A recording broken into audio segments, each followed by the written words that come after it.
कुछ विशेष बातें इस वीडियो में बताने जा रहा हूं। तो पेशियों से जुड़ी विशेष बातें देखें क्या क्या है।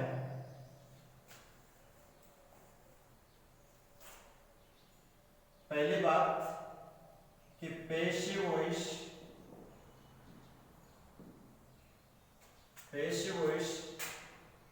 केवल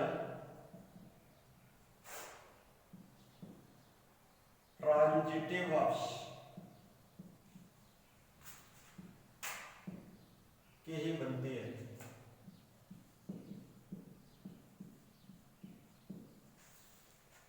पेशियोइश केवल ट्रांजिटिव वर्ब्स की बनती है, यानी वर्ब्स दो प्रकार की होती हैं। वर्ब्स दो प्रकार की होती है, एक को बोलते हैं ट्रांजिटिव वर्ब, दूसरे को बोलते हैं इंट्रांजिटिव वर्ब।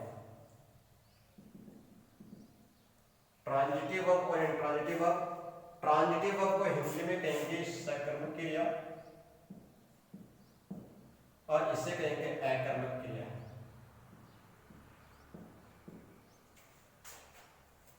यानी वो वर्ब जिसके साथ में कोई ऑब्जेक्ट है, वो वर्ब जिसके साथ में कोई ऑब्जेक्ट है तो उसे ट्रांजिटिव वर्ब कहेंगे।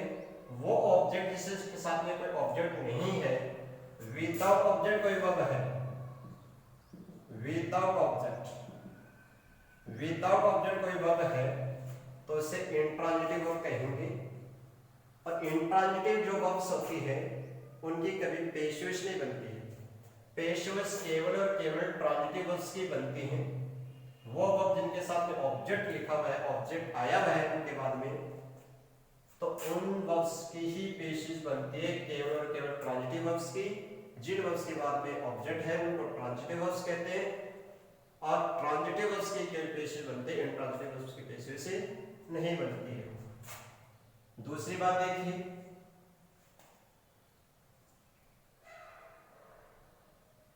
चार टेंस की पेशियोइश नहीं बनती है। टोटल 12 टेंस होते हैं। टोटल 12 टेंस होते हैं। 12 में से 4 की पेशियोइश नहीं बनती है। 12 में से 4 की पेशियोइश नहीं बनती है। टोटल 12 टेंस होते हैं, 12 में से 4 की पेशियोइश नहीं बनती है, तो शेष 8 टेंस रह गए। 8 टेंस की पेशियोइश बनती है, जो मैंने पेशियोइश की वीडियो में कंप्लीट कर दी है, अच्छी तरह समझा दिए कि कौन कौन से 8 टेंस हैं जिनके पेशियोइश बनती है। 4 टेंस की पेशियोइश नहीं बनती है, तो मैं उन 4 टेंस को अच्छी तरह से बता रहा हूं कि वो 4 टेंस कौन कौन से जिनकी पेशियोइश नहीं बनती है। तो लीजिए 4 टेंस। पहला टेंस है प्रेजेंट परफेक्ट कंटिन्यूअस। दूसरा है पास्ट परफेक्ट कंटिन्यूअस। तीसरा टेंस है फ्यूचर कंटिन्यूअस। चौथा है फ्यूचर परफेक्ट कंटिन्यूअस। यानी इन 4 टेंस की पेशियोइश कभी नहीं बनती है। Present perfect continuous, past perfect continuous, future perfect continuous, future continuous, इनकी पेशियोइश कभी नहीं बनती हैं। इनके अलावा जो शेष 8 टेंस रह गए उनकी पेशियोइश बनते हैं, और उनको मैंने पिछले वीडियोज में अच्छी तरह से समझाया है। फिर पेशियोइश से जुड़ी हुई अगली बात, पेशियोइश से जुड़ी अगली बात देखिए, तीसरी बात कि पेशियोइश बनाते समय एक्टिव वॉइस के सब्जेक्ट को पेशियोइश में ऑब्जेक्ट बनाते हैं, और ऑब्जेक्ट बनाने से पहले अपन बाय प्रीपोजिशन का यूज करते हैं। एक्टिव वॉइस के सब्जेक्ट को जब पेशियोइश में ऑब्जेक्ट बनाते हैं तो बाय प्रीपोजिशन का यूज करते हैं। लेकिन कुछ वर्ब्स ऐसे हैं जिनके साथ में बाय प्रीपोजिशन का यूज नहीं होता है। कुछ वर्ब्स ऐसे हैं जिनके साथ में पेशियोइश बनाते समय बाय प्रीपोजिशन यूज नहीं होता है। उन प्रीपोजिशन के साथ पहले से फिक्स प्रीपोजिशन है, उन्हीं का यूज होता है। और वो कौन कौन से देखिए, एक वर्ब है जब सेंटेंस में नॉन हो और पेशिव आप बना रहे तो नॉन के साथ में बाय का यूज न होकर के टू का यूज होता है। नॉन के साथ में बाय का यूज न होकर के टू का यूज होता है। इसी प्रकार से मैरिड जो वर्ब है इसके साथ में टू और विथ दोनों का यूज होता है। इंटरेस्टेड जो वर्ब है, इंटरेस्टेड जो वर्ब है इसमें भी बाय का यूज नहीं होता है। इंटरेस्टेड के साथ में इनका यूज होता है। सरप्राइज के साथ में एड का प्रयोग होता है।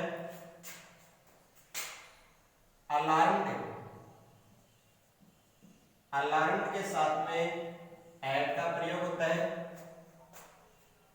कुछ वर्ड्स और प्लेज्ड के साथ में विथ का प्रयोग होता है। डिस्प्लेज्ड के साथ में विथ का प्रयोग होता है। तो ये कुछ वर्ड्स हैं जिनके साथ में पेशिव बनाते समय बाय प्रीपोजिशन का यूज न हो करके पहले से फिक्स्ड प्रीपोजिशन का यूज होता है। जैसे नॉन वर्ब है इसके साथ में एनी टाइम टू लगता है। मेरी के साथ में टू और विथ दोनों आते हैं। इंटरेस्ट के साथ में इन, सरप्राइज के साथ में ऐड, अलार्म के साथ में ऐड, प्लेज के साथ में विद, डिस्प्लेज के साथ में विथ। इसके अलावा कुछ शेष वर्ब्स और भी हैं। पेशिव से जुड़ी अगली बात स्टेटिव वर्ब्स। स्टेटिव वर्ब्स यानी वर्ब का काम होता है एक्शन या स्टेट का बोध कराना। वर्ब का काम होता है एक्शन या स्टेट का बोध कराना।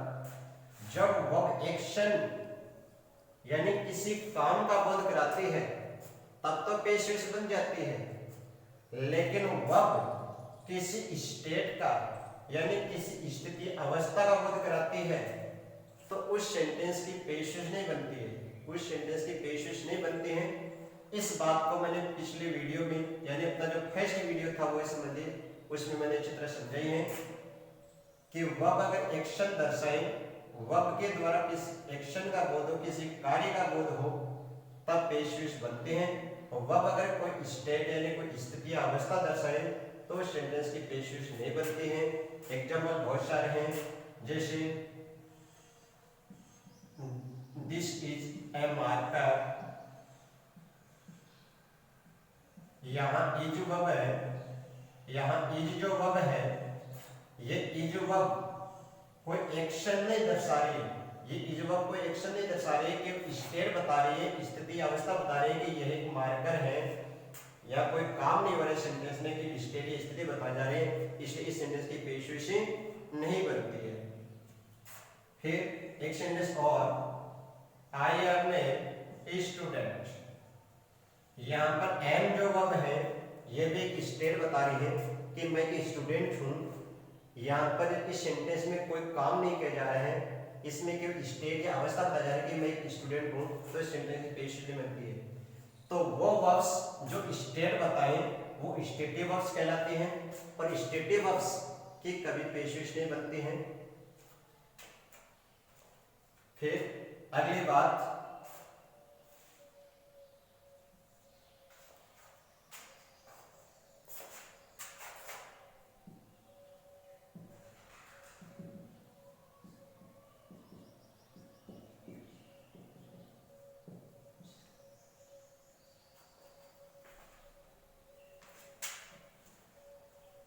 इससे जुड़ी पांचवी बात देखिए। कुछ वर्ब्स ऐसे हैं जो पोजीशन यानी अधिकार, स्वामित्व बताते हैं। स्वामित्व या अधिकार बताने वाली जो वर्ब्स हैं उनकी भी कभी पेशिव नहीं बनती हैं।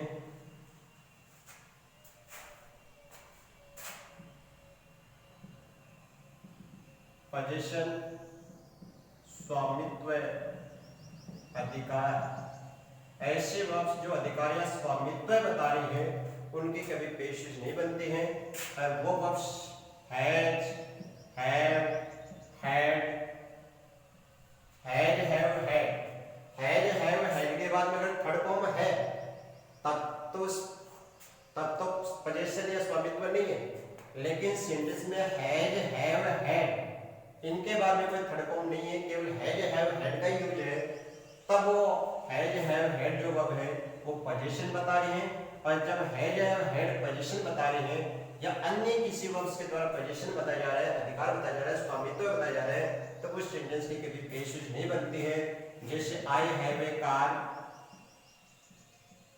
मेरे पास एक कार है, यानी हैव जो वर्ब है वो हैव इस कार पर अधिकार बता रही है, स्वामित्व बता रही है।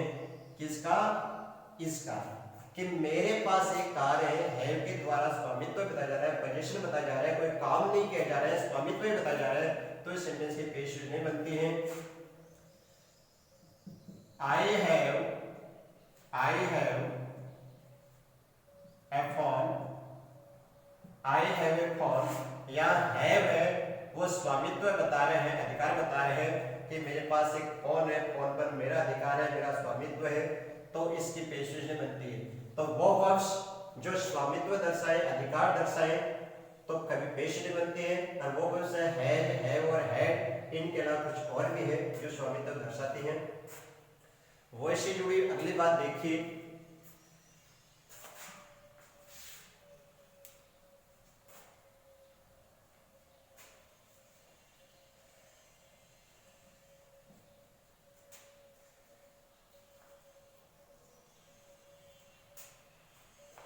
एक्टिव वॉइस के अंदर, एक्टिव वॉइस के अंदर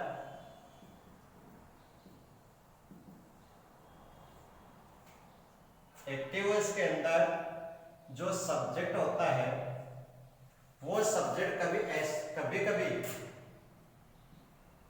एक्टिव वॉइस में जो सब्जेक्ट होता है वो कभी कभी अनइम्पोर्टेंट होता है, अनइम्पोर्टेंट, जिसे वेग कह सकते हैं। तो कभी कभी एक्टिव वॉइस के अंदर जो सब्जेक्ट अनइम्पोर्टेंट या वेग होता है, ऐसा सब्जेक्ट लिख दिया जाता है।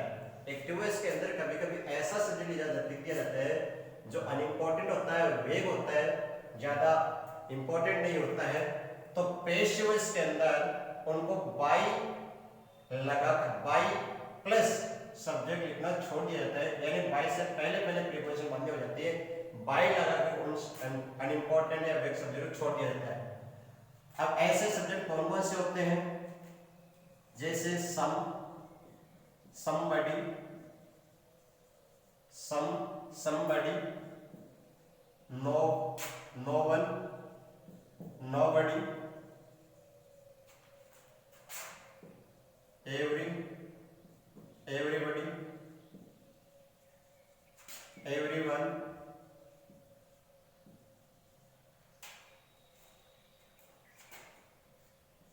पीपल,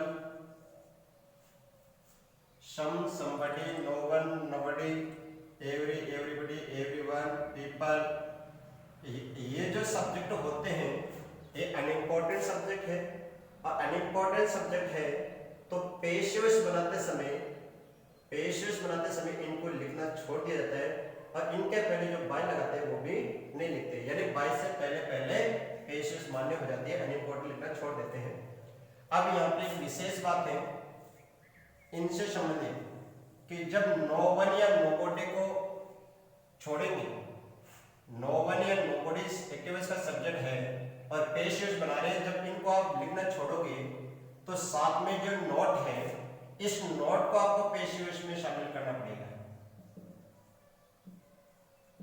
अगर ये नोबडी या नो वन वाला नोट पेश वॉइस में शामिल नहीं करेंगे, केवल डायरेक्ट इनको छोड़ दिया नो वन या नोबडी को, तो सेंटेंस पॉजिटिव बन जाता है, और सेंटेंस पॉजिटिव बन जाता है तो वो बिल्कुल रॉन्ग हो गया, बिल्कुल गलत हो गया। इसलिए नो वन या नोबडी अनइम्पोर्टेंट सब्जेक्ट बना हुआ है और आप पेश वॉइस में इनको लिखना छोड़ रहे हैं, तो ये साथ में जो नोट है नो वन या नोबडी वाला वो पेश वॉइस के अंदर शामिल करना पड़ेगा।